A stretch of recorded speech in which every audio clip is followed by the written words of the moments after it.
Welcome to Bookish Mind, Season 2. Today, we dive into Chapter 5 of Napoleon Hill's Think and Grow Rich, titled Specialized Knowledge. Hill reminds us that knowledge alone is not power. It becomes power only when applied with purpose, direction, and persistence. That opening line, it really just sets the stage perfectly, doesn't it? It Yeah. cuts right through a common idea we all sort of grew up with about knowledge. Right, and he immediately draws this really sharp line in the sand between general knowledge and specialized knowledge. And he's pretty blunt about it. Says that general knowledge, however much you have, is of but little use in the accumulation of money. Which kind of hits you because we're always told, be well-rounded, know a bit of It everything. really does go against the usual advice. I mean, having broad knowledge is great, right? For conversation, for connecting dots, maybe. Yeah. But he's laser focused here on building wealth. On that specific goal. Exactly. And for that, he argues, you need the specialized stuff. General knowledge is interesting, maybe helpful sometimes, but it doesn't directly power the money-making engine, so to speak. It's like knowing the library exists versus knowing exactly which page in which engineering manual has the schematic you need right now. That's a great analogy. And that leads him straight into tackling that old saying, knowledge is power. He says that's not quite right, or at least it's incomplete. Yeah, he calls it potential power. Only potential. Like electricity in the wall socket. It's there, it has potential. But doesn't do anything until you plug something in and, direct it. Precisely. Knowledge becomes actual power, Hill says, only when it's organized and intelligently directed through practical plans of action. Towards a definite goal. That definite goal part seems critical in Hill's whole philosophy. And here specifically, it's about money. It really is. That's the missing step for a lot of people, he implies. They get the knowledge, maybe read a lot, take courses. But they don't build the bridge. They don't organize it into a plan, direct it towards something specific. So it just stays there. Potential, not power. Which brings him to his critique of, education systems. He sees a big gap. A missing link, he calls it. He argues that, schools are pretty good at pouring information in. Facts, figures. But not so good at teaching students how to organize it all. Or how to use it effectively once they graduate. Exactly. The focus is on acquiring, maybe remembering for a test, but less on the practical application side of things. How do you take what you learned and actually do something with it in the world? That still feels incredibly relevant today, doesn't it? You hear that all the time about graduates. Oh, absolutely. His critique from decades ago really holds up. It makes you ask, what's education for? Just filling heads or training minds to achieve things. And that leads him to rethink what educated even means. Yeah, he goes back to the root word, the Latin educo. Which means? To educe, to draw out, to develop from within. It's a completely different perspective. So it's not about stuffing things in, it's about developing what's already inside, the capacity. Precisely. So for Hill, an educated person isn't someone who just knows a ton of stuff. It's someone who has developed their mind, their faculties, so they can acquire whatever they want. Anything they want, or its equivalent, he says, like wealth or the job they want. And crucially, without stepping on anyone else's toes, without violating the rights of others. So it's about capability, resourcefulness, and ethics, too. Knowing how to get what you need and use it right. Yes. And he uses that fantastic Henry Ford story to illustrate this exact point. The courtroom story? Ford was being sued, right? By a newspaper. That's the one. They called him an ignorant pacifist, and their lawyers were trying to prove the ignorant part on the stand. They started asking him all these general knowledge questions, like history trivia. Yeah, things like who was Benedict Arnold? Or, how many British soldiers came over in 1776? Trying to show he didn't know basic facts. And Ford's responses were classic. He had that witty reply about the soldiers. Yeah. But the main point was when he got fed up. He basically pointed at the lawyer and said something like, Let me remind you, I have a row of electric push buttons on my desk. exactly. And he could push a button and summon someone who did know the answer to whatever question he needed for his business. And then the killer line. Why should I clutter up my mind with general knowledge when I have men around me who can supply any knowledge I require? Boom. Hill says that just floored the lawyer. And that, Hill argues, shows true education. Ford knew where to get the knowledge he needed, when he needed it. And more importantly, how to organize those people, that knowledge, into practical plans to run Ford Motor Company. His education was in accessing and directing specialized knowledge, often through others, through his mastermind group. He didn't need to hold it all in his own head. His skill was leadership, organization, direction. And that's just such a powerful idea for us today, isn't it? With the internet, AI, Ford's push buttons are everywhere now. The value isn't necessarily knowing the fact off the top of your head, but knowing what fact you need and how to find it and apply it. It shifts the key skill from memory to resourcefulness and direction. Knowing how to conduct the orchestra, not play every instrument. Okay, so if you need specialized knowledge to, say, turn your desire for wealth into reality, but you don't have it all yourself. That's where the mastermind comes in again. It's central to this chapter. Hill says you bridge that gap, your personal lack of knowledge, with the help of your mastermind alliance. Can you quickly remind us what he means by mastermind? Sure. It's basically two or more people working together in total harmony towards a shared, definite purpose. The idea is that the combined energy and knowledge, the synergy, is greater than what each person could do alone. So you assemble a team where collectively you have all the specialized knowledge required. Right. Even if no single person knows everything. And he points to Andrew Carnegie as another example. The steel magnate. Yeah, Carnegie admitted he knew very little about the technical side of making steel. Really? He built a steel empire. Yeah, but the specialized knowledge, manufacturing, marketing, logistics, that came from the experts in his mastermind group. He directed them. So building those huge fortunes required power, yes. But power derived from organized, specialized knowledge that resided within the group, not necessarily just the leader. Exactly. Hill stresses that. The knowledge doesn't have to be in the possession of the person accumulating the fortune. And that's huge news for anyone feeling like they don't know enough. Especially if they feel like they missed out on formal education, right? He addresses that directly. He does. He speaks to people with inferiority complexes about their schooling. He says, look, if you know how to organize and direct a mastermind group, A group made of people who do have this specialized knowledge. then you are just as educated, maybe even more educated in a practical sense than anyone in that group. Wow. So the ability to orchestrate expertise is itself a high form of education. That's his argument. And think about Edison, only 3 months of formal schooling. Ford, less than 6th grade.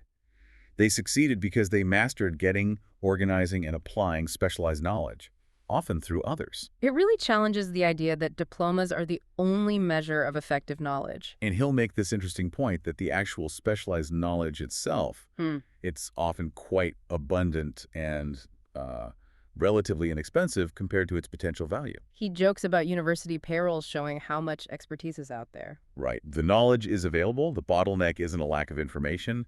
It's the lack of organized, directed application. Okay, so if you need specific specialized knowledge for your goal, how do you get it? Hill outlines a process. First step, and it's crucial. Decide exactly what kind of specialized knowledge you need. It can't be vague like learn business. It has to be tied directly to your definite major purpose. What knowledge is essential for that specific journey? Precisely. Define the destination, then figure out the specific tools and maps needed. Once you know what you need, step 2 is finding dependable sources. He lists a few. Your own background, obviously. Right, your experience in education. Then cooperation with others, the mastermind again. Colleges, universities, libraries, he mentions all the organized knowledge and books there. Yep.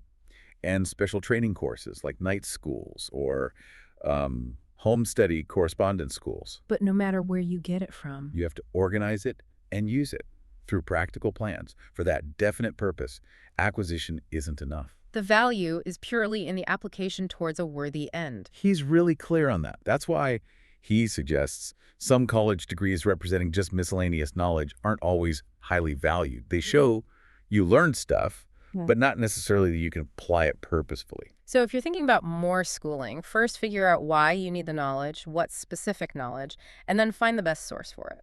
Be strategic. Absolutely. And he insists successful people never stop learning. They continuously acquire specialized knowledge in their field. Learning doesn't end at graduation. Not even close. He argues formal schooling mainly teaches you how to acquire practical knowledge throughout life. It's just the beginning, the training ground. Like learning how to use the library, not just reading one book. Exactly. And he saw this need for ongoing specialized learning becoming even more critical after the Depression in what he called the changed world. Specialization was key. And he brings in that report from Robert P. Moore at Columbia University. Yeah, Moore reported what employers were actually looking for. and with specialists, accountants, engineers, statisticians, journalists, people with focused skills. But interestingly, not just specialists based on grades alone. That's a really important finding. Employers weren't just looking at transcripts. Straight A's weren't the only thing, or even the main thing sometimes. What else were they looking for? Personality, character, intelligence, the ability to get along with people, shown maybe through campus activities, especially for potential managers. So it was the whole package. Specialized knowledge plus those personal attributes. Right. One company said they looked at character, intelligence, and personality more than specific educational background for future leaders. Which led to suggestions like apprenticeships and urging colleges to guide students towards choosing a definite specialization, not just drifting. A push for education to be more purposeful, more tied to the real world where specialization matters. Okay, so for people already working who can't go back to school full-time, what about them? Hill really champions night schools, and especially correspondence or home study schools. He sees them as practical, reliable ways to get that specialized knowledge. What are the advantages he highlights for home study? Well, flexibility is obvious study in your spare time, but he also emphasizes the value of consultation privileges. Getting expert advice when you hit roadblocks, applying what you learn, that can be huge. Then he makes that point about things we get for free. Yeah, the paradox. Public schools, libraries, amazing resources, but because they're free, we often don't value them enough. We don't make the most of them. And that's why, he suggests, people often need more training later, training they have to pay for. It taps into that psychology. We value what we invest in, what costs us something, whether it's money or effort. So paying for a course, like a correspondence course, brings a different level of commitment. He thinks so. The self-discipline needed to follow through on a definite paid program compensates for maybe slacking off on free opportunities. And he even sees a benefit in the fact that correspondence schools, being businesses, insist on payment.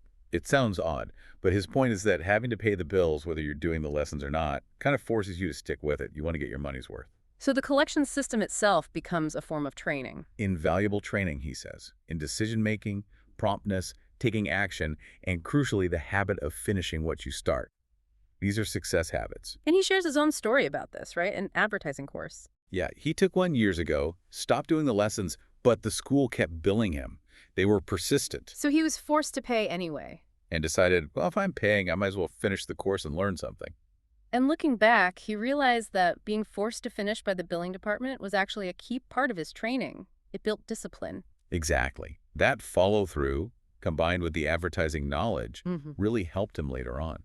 It's a great story about finding value in unexpected places, even in collection notices. And that's why employers, he says, look favorably on employees doing home study. It shows ambition. It shows initiative, self-discipline, qualities that suggest leadership potential. It's just good business sense for them to notice that. He then talks about a major weakness he sees everywhere: lack of ambition. And he's pretty stark about it. Says there's really no remedy if someone truly lacks ambition. Ouch. But he contrasts that with people who do use their spare time productively, like for home study. Those people, he observes, rarely stay stuck at the bottom. Their actions seeking knowledge, improving skills, naturally create opportunities. They get noticed. They demonstrate they're ready for more. It's the ambition driving the action that makes the difference. And after the Depression, many people had to find new ways, new knowledge, right? Maybe change careers entirely. Like a merchant needing to change their inventory if something isn't selling. You have to be an efficient merchant of your own services. If what you offer isn't in demand, you might need new stock, new specialized knowledge. And he gives that great example, Stuart Austin Weir. Right, the construction engineer whose field just dried up. What do you do? He didn't just wait. He took stock, made a decision, decided to become a lawyer. And he wasn't young, right? Over 40, married. Exactly. That's crucial. He busts those excuses about being too old or having too many responsibilities. He went back to school, took highly specialized law courses. Crammed 4 years into 2. Yes. Focused, purposeful learning. And then, even with the depression still on, passed the bar and built a hugely successful practice, turning clients away. It just screams, it pays to know how to purchase knowledge. Doesn't it? His story is pure inspiration about taking control, acquiring the right knowledge, and applying it intensely. It proves continuous learning is key. Stopping means mediocrity. Then there's the story of the unemployed grocery salesman, another Depression-era example.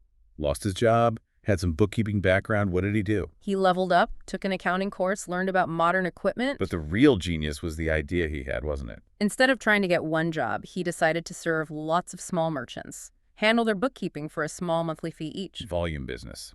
Smart. And how did he make it work logistically? The office on wheels, he put his equipment in a truck. Brilliant. A mobile bookkeeping service. He could go right to the merchants. Low overhead, convenient for them. And that idea just took off, grew into a fleet of trucks, staff. Making way more money than his old boss. Hill says he saw adversity as a blessing in disguise. It forced him to innovate. And the seed for that whole business came from an idea, one Hill himself suggested. Which leads Hill into this related, maybe even bigger idea. The need for people who specialize in marketing personal services. How did that come about? Well, the salesman initially liked the bookkeeping idea, but said, I don't know how to sell it, how to turn it into cash. So he had the knowledge, the business concept, but lacked the marketing piece, a common problem. Exactly. So they needed a way to sell the service. Hill mentions a young woman typist helped create a sort of portfolio. A book, he calls it, like a scrapbook, presenting the service attractively. Detailing the benefits, the low cost, why a merchant needed it. A silent salesman? And it worked like gangbusters. Got him loads of clients. And seeing that success, the woman who helped make the book had a light bulb moment. She realized there's a huge need for people who can create these kinds of compelling marketing plans specifically for individuals selling any kind of personal service. Not just bookkeeping, but any skill or profession. Helping people package and sell themselves effectively. She saw it as a whole new profession, and Hill thought it had massive potential, maybe more than big employment agencies, because it offered more value. Wow. An idea born from solving one problem, blossoming into a vision for a new industry. And she immediately put it into practice for her own son, who was struggling to find work after college. She created a plan book for him. An incredible one, Hill says. Nearly 50 pages. Detailed his skills, education, experience. But the killer parts were... It described the exact position he wanted, showed focus. And even better, it laid out exactly how he planned to fill that position successfully. A detailed plan of action. She didn't just present qualifications. She presented a solution tailored to the employer. She even had him research the company's competitors, gathered data to make the plan genuinely valuable, including suggestions the company could use. It took weeks of work. And when people might ask, why go to all that trouble? Hill's answer is simple. Doing a thing well never is trouble. Yeah. It's a thorough, purposeful work. And the payoff. He got the job, first interview, at the salary he named. And started as a junior executive, not at the bottom. Bypassed years of climbing. Which saved him, Hill estimates, maybe 10 years compared to the usual start at the bottom route. And that leads Hill to question that whole start at the bottom advice. He thinks it can be a trap. Why? What's the danger? You can get stuck in routine, lose ambition. The view from the bottom isn't inspiring. Opportunity might not even see you down there. Whereas starting even a little higher gives you a better vantage point. You see how others get ahead, you see opportunities, and you're better positioned to grab them because you've already proven some capability. And he uses Dan Halpin as someone who deliberately avoided the lowest rung. Yeah, the guy who managed the Notre Dame team under Knute Rockne.